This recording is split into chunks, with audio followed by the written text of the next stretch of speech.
Hey friends, if you wish to download and reinstall the Realtek HD Audio Manager on your system, then please watch this video. I will guide you through the process.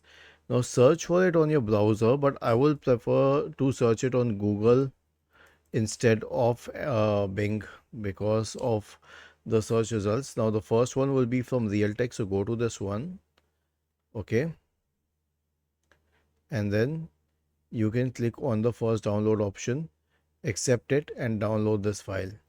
You will have to enter the captcha here. Always find it difficult to enter this captcha. Click on submit. Okay, it didn't work.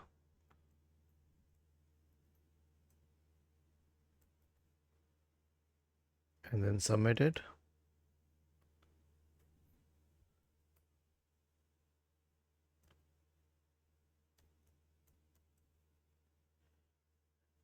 And then submit it. And it will start downloading the software. Click on save as. It's a zipped file. You'll have to unzip and install it. And it will need a very long time for installation because it's a heavy software. Was this helpful? If yes, then please subscribe to the channel.